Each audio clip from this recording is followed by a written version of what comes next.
भारत विविधताओं से भरा देश है और यहाँ हर धर्म और जाति के लोग रहते हैं। हर जाति में कुछ अलग अलग परंपराएं होती हैं जो वर्षों से चली आ रही हैं। रीति रिवाज के बारे में बात करें तो भारत में आज भी कुछ जगह ऐसे हैं जहाँ लोग अंधविश्वास से अपना पीछा नहीं छुड़ा पा रहे हैं। वैसे तो दुनिया में बहुत से ऐसे देश हैं जो अपने अजीबोगरीब रीति रिवाजों के कारण जाने जाते हैं, लेकिन हम आपको अपने ही देश के बारे में कुछ ऐसे परंपराओं के बारे में बताएंगे जिन्हें जानकर आप हैरान हो जाएंगे। आज हम भारत की उन्हीं चौंका देने वाले रीति रिवाजों के बारे में बात करेंगे। तो आइए वीडियो स्टार्ट करते हैं।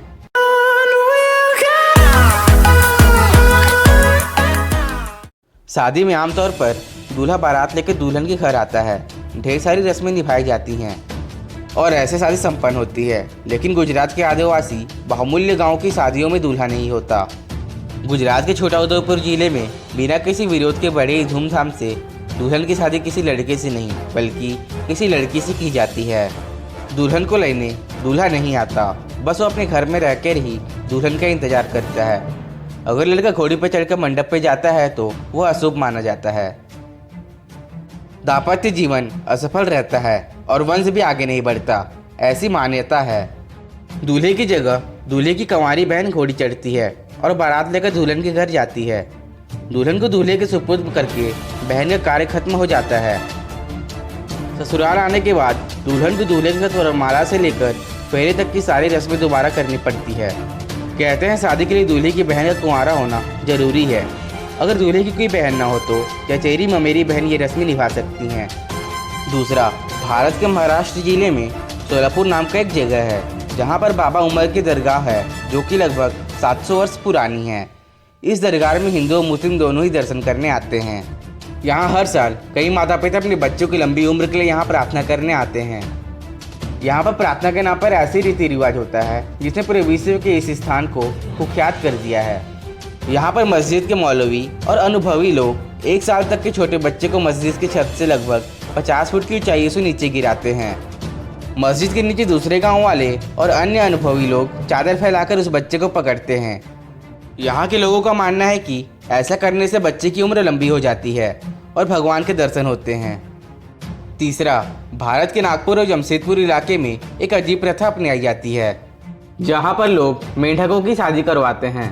भारत के इन इलाकों में अक्सर काफ़ी गर्मी रहती है और वर्षा भी बहुत देर बाद आती है, इसलिए स्थानीय लोग इंद्रदेव को प्रसन्न करने के लिए इस प्रथा को पूरा करने के लिए 2 मेंढकों को पकड़ कर लाती हैं। इन मेंढकों को 2 अलग अलग तालाबों से लाया जाता है। अब इन मेंढकों को एक मंदिर में ले जाकर वहाँ पर पूरी रीति रिवाज के साथ इन मेंढकों की शादी करवाई जाती है। इस प्रथा को पूरा करने के बाद इन्हें एक साथ एक ही तालाब में छोड़ दिया जाता है।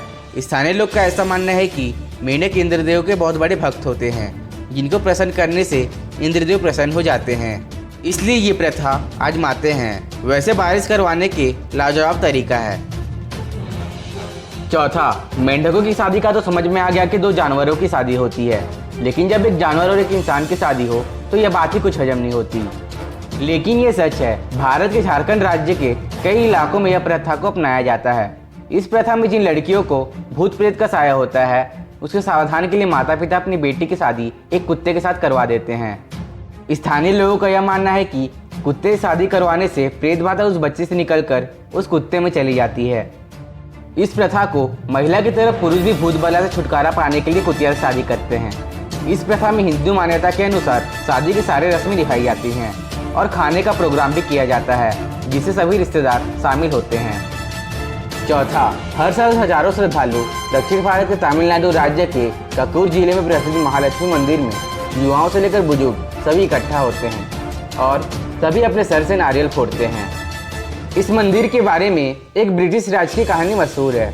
इस कहानी के अनुसार अंग्रेज इस मंदिर को तोड़कर एक रेलवे ट्रैक बनाना चाहते थे। गांव वालों ने उन अंग्रेजों का विरोध किया ताकि उस प्राचीन मंदिर को सुरक्षित रखा जा सके। अंग्रेजों ने एक शर्त रखी कि इस मंदिर से निकले हुए पत्थरों को उनको अपने सिरों से फोड़ना पड़ेगा और अगर वो सफल हो गए तो अंग्रेज वहाँ रेलवे ट्रैक नहीं बनाएंगे। गाँव वालों ने जान की परवाह किए बिना देवी का नाम लेकर सिर पर पत्थर तोड़ने लगे। तो हैरानी की बात तो ये है कि उनमें से किसी को भी चोट नहीं आई। अंग्रेज भी इस अजूबे को देखकर चकित रह गए। उन्होंने रेलवे ट्रैक बनाने के काम को रोक दिया। तब से अब तक पत्थर की जगह नारियल अपने सिर में फोड़ने की इस प्रथा को पूरा किया जाता है। यह सारा काम चंद मिनटों में पूरा हो जाता है। कुछ श्रद्धालु को पीड़ा भी होती है, लेकिन फिर भी वो इसको सहन कर लेते हैं। बाद में नारियल को टुकड़ा होने के बाद इसको भगवान में चढ़ा देते हैं। 5वां, मध्य प्रदेश की दिवाली के दूसरे दिन गोवर्धन पूजा पर यहाँ के स्थानीय लोग द्वारा एक विशेष प्रथा का आयोजन किया जाता है। इस प्रथा में स्थानीय लोग अपनी मन की मुराद पूरी करने के लिए दौड़ते हुए बैल और गायों के नीचे लेटते हैं।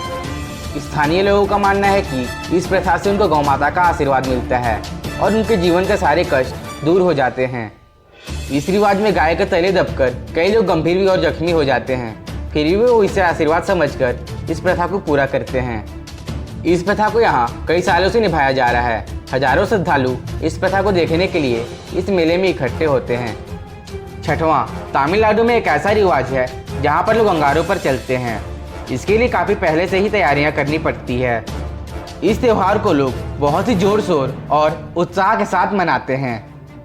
तो दोस्तों, अगर आपको भारत के अजीबोगरीब रीति रिवाज के बारे में जानकर अच्छा लगा तो हमारे वीडियो को लाइक ज़रूर करें, और अगर अभी तक हमारे चैनल को सब्सक्राइब नहीं किया है तो प्लीज़ सब्सक्राइब कर लें।